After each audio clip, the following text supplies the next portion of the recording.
You know, it's funny. Have you ever stopped and noticed how no matter what's happening in the world, it almost always seems to connect back to the United States? Well, today we're going to break down exactly how one nation got into such a unique, powerful position on the global stage. Okay, let's just dive right in. Think about any major global conflict or agreement over the last, say, 70 years.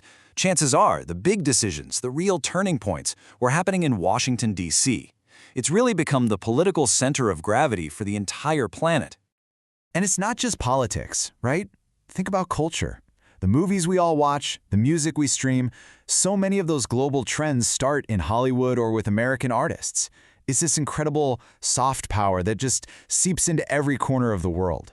And of course, you can't talk about this without talking about money. There's a reason they say that when Wall Street sneezes, the world catches a cold. The whole global economy kind of pulses to that beat, and it's all built on the bedrock of the US dollar. So that brings us to the big, central question for this whole explainer. How on earth did this happen? I mean, this wasn't an accident, and it certainly didn't happen overnight. So let's start peeling back the layers and really understand this incredible rise to power. To really get this, we have to start at the very beginning. And I mean the very beginning. Not with people or technology or policies, but with the land itself. The absolute foundation of American power is its geography. And when you look at it, you see this perfect storm of advantages. First, you've got two massive oceans on either side, which basically act like the world's biggest moats. It makes the U.S. incredibly hard to invade. Second, the land itself is just packed with resources. Oil, minerals, you name it. And third, that huge, flat interior, it's perfect for farming on a massive scale and for building things like railways and highways to connect everything. So what this all boils down to is that before a single factory was even built, the United States was already playing on easy mode, strategically speaking. It had a secure homeland with all the raw ingredients it would ever need to build, grow, and prosper. That's a head start that no other major power has really had in the modern era. Okay, so you've got this amazing geographic foundation, but how do you turn that into real power? Well, you build an economic engine unlike anything the world has ever seen. You become the world's workshop.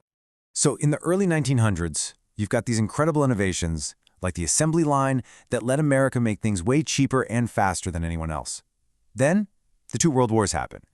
And while they absolutely devastated the economies of Europe and Asia, the U.S. was basically the main supplier for the Allies, safely building and selling from thousands of miles away. Its industry went into overdrive. And this number right here, this just says it all. By the time World War II was over, the U.S. was making nearly half of all the manufactured goods in the entire world. Seriously, just let that sink in. One single country producing almost as much as the rest of the planet combined. Now, when you have that much economic muscle, political leadership is going to follow. The U.S. used its position to become the main architect of the New World Order. It took the lead in creating these huge global institutions, the UN for diplomacy, NATO for security, and the IMF to keep the global economy stable. But, factories and armies aren't the whole story, especially today. In the modern world, America's dominance is also built on these more abstract pillars: its ideas, its culture, and its pretty firm grip on global finance. America created this incredible system for turning big ideas into reality. It often starts with huge government-funded research projects, think NASA or the Internet's origins in defense. That knowledge then filters down to world-class universities, and from there, it gets turned into commercial products by entrepreneurs in places like Silicon Valley. It's a machine that just keeps inventing the future, from the moon landing to the AI in our pockets. And then there's that cultural reach we talked about, that soft power. I mean, just look at this. The U.S. completely dominates the global entertainment market. And those Hollywood movies, those Netflix shows, they do more than just entertain.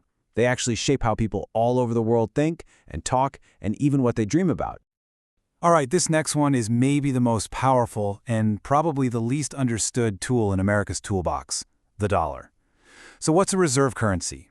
Basically, it's the default money the whole world agrees to use for international business. It's the currency that other countries trust, so they stock up on it to keep their own economy stable. In this chart, well, it says it all, doesn't it? The U.S. dollar makes up almost 60% of all the currency reserves in the world. That's more than double its closest competitor. This gives the U.S. a massive amount of economic leverage. It means it can impose sanctions that can effectively unplug a country from the entire global financial system. It is an unbelievably powerful position to be in. So, let's just step back for a second and take in the view from the top. We've seen how geography provided the foundation, industry built the skyscraper, and modern ideas put the penthouse on top. So the key takeaway here is that American dominance doesn't come from just one thing. It's this really rare, potent combination of a protected, resource-rich homeland, a legacy of being the world's workshop, a relentless innovation machine, and just unparalleled cultural and financial influence. This whole unique mix has defined the world we live in for the better part of a century. But, of course, the world is always changing. And that leaves us with the big, final question. Will this dominance last? Or are we on the verge of a totally new era? And that is a question only the future can answer.